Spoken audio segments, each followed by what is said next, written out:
हे ब्रज के राजा, हे ब्रज के ईश्वर, हे कृष्ण, मेरी सुध कब लोगे?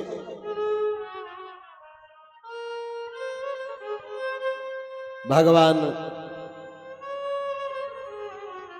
की सुध लेने के लिए, ब्रज की सुध लेने के लिए उद्धव जी जब संध्या काल में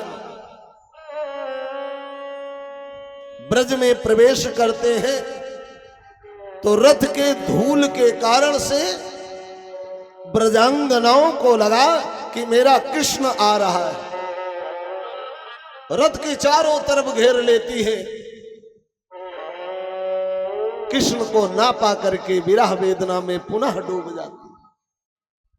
लेकिन कुछ सखियों ने जाकर के कहा कि उद्धव, आप मथुरा से आ रहे हो ना, मेरे कृष्ण का संदेश लेकर के आए हो ना। ऐसी प्रेम की लीला को देखकर, भावना को देख करके उद्धव भी द्रवित हो जाते,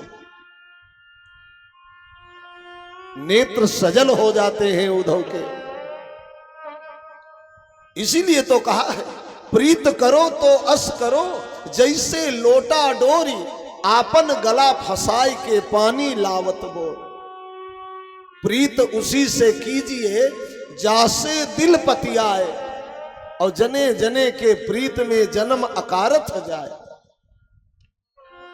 प्रेम तो केवल उस परम पिता परमात्मा अच्युत ब्रह्म ब्रह्मांड नायक अकारण करुणा वरुणालय श्री कृष्ण चंद्र से करना चाहिए।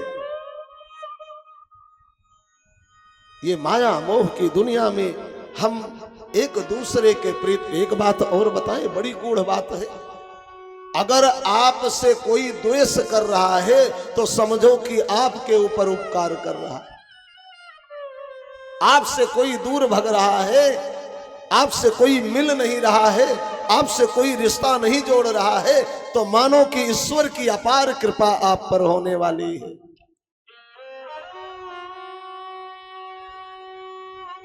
जब जीव इस माया मोह के रिश्तेदारी में, बंधन में फंसता है ना, तो परमात्मा से रिश्ता टूट जाता है। लेकिन जब ईश्वर से रिश्ता जोड़ता है तो ये सांसारिक रिश्ते अपने आप दूर हो जाते हैं।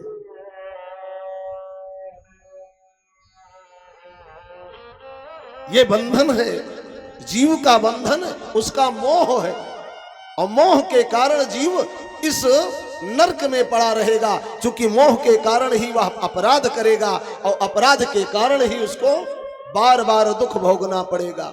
यदि यही मोह ममता का त्याग करके ईश्वर में अपनी भक्ति, अपना मन समर्पित कर दे तो जीवन उसका सुधर जाएगा।